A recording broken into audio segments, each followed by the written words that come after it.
Hello friends, இன்றைக்கி எல்லாருக்கும் ஒரு முக்கியமான விஷயம் சொல்ல போகிறேன். நம்ம அந்த காலத்தில் பிள்ளையார் முன்னாடி தோப்புக்கரணம் போட சொல்லுவாங்க இல்லையா? தோப்புக்கரணம் போடும்போது அதனுடைய பலன்கள் நிறைய பேருக்கு தெரியறதில்ல. பட் நான் இப்போது இந்த காலத்து குழந்தைங்களுக்கு எப்படி நம்ம தோப்புக்கரணம் போட வைக்கணுங்கிறதுக்காக ஒரு சின்ன எக்ஸாம்பிள் சொல்கிறேன். இப்போ இந்த காது இருக்குது இல்லைங்களா? இந்த காதை இப்படி மடலை இப்படியே பிடிச்சி விட்டோன்னா நமக்கு இங்கேருந்து பிளட் சர்க்குலேஷன் நர்வ்ஸ் மூளைக்கு போகுது. அப்போது நம்ம இப்படி பண்ணி அதை இப்படி கையை வச்சுக்கணும், இந்த பக்கமும் கையை வச்சுக்கணும். எனக்கு தூக்க முடியல, அதனால் சொல்கிறேன். இப்படி பண்ணும்போது நம்மளுடைய காது நரம்பில் இருந்து மூளைக்கு பிளட் சர்க்குலேஷன் போகும்போது குழந்தைங்களுக்கு ரொம்ப ரொம்ப அறிவுபூர்வமான வளர்ச்சி, நல்ல ஒரு ஞாபக சக்தி, மூளையில் ஞாபக சக்தி ரொம்ப வரணும் இல்லைங்களா? அதுக்காக ஞாபக சக்தி இம்ப்ரூவ்மெண்ட்டுக்காகவும் நம்ம இந்த மாதிரி செய்யணும். அடுத்து பாருங்கள், இப்போது குழந்தைங்களுக்கு நீங்கள் சொல்லிக் கொடுங்க. அது அவங்களுக்கு டீட்டெயில்டாக நம்ம என்ன காரணத்தினால நம்ம செய்கிறோன்னு சொன்னால் தான் இந்த காலத்து பிள்ளைங்க செய்கிறாங்க. இப்போது இந்த காது மடல் இருக்குது இல்லைங்களா? இந்த மடல், இங்கே ஒரு மடல் இருக்கும். இந்த மடலை இப்படியே ப்ரெஸ் பண்ணணும்.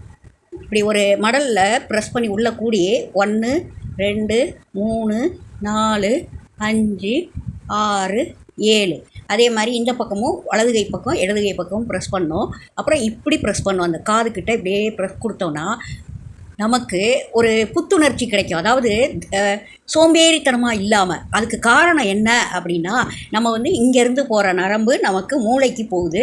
அப்படி போகும்போது நம்மளுடைய மூளையிலேருந்து பிளட் சர்க்குலேஷன் அதிகமாக போகும்போது நமக்கு அந்த புத்துணர்ச்சியும் ஒரு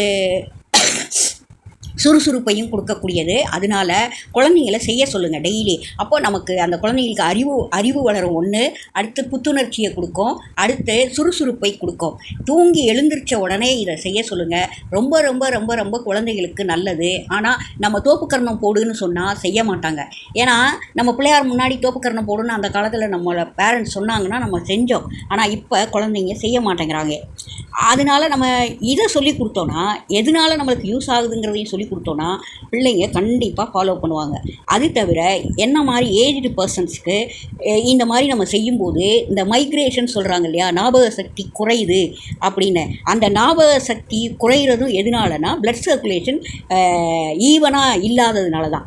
அப்போ நம்ம இந்த இடத்துல இப்படி ப்ரெஷர் கொடுத்து நம்ம காலையில் செஞ்சோன்னா இந்த காது மடலை இப்படியே மடக்கி மடக்கி விட்டு, இந்த இடத்துல இப்படியே மடக்கி விட்டு தூக்கிட்டு இருக்கோம். கொஞ்சம் இந்த இடம் தெரியும் இல்லைங்களா? எனக்கு இங்கே முடி மறைக்கிது. இந்த மடல், இந்த பகுதி, இதை இப்படி ப்ரெஸ் பண்ணி இந்த மாதிரி செய்ய சொல்லுங்கள். குழந்தைங்களுக்கு மூளை வளர்ச்சி, குழந்தைங்களுக்கு சுறுசுறுப்பு, ஞாபக சக்தி எல்லாமே இம்ப்ரூவ்மெண்ட் ஆகும். ஏஜ்டு பர்சனாக இருந்தால் அவங்களுக்கு இந்த மைக்ரேஷன் ப்ராப்ளம் இருந்தால் அது கொஞ்சம் கொஞ்சமாக படிப்படியாக குறைய ஆரம்பிக்கும். ஞாபக சக்தி அதிகரிக்கும் பிளட் சர்க்குலேஷன் நமக்கு கிடைக்கிறனால. தேங்க்யூ ஃபார் வாட்சிங் ஃப்ரெண்ட்ஸ்.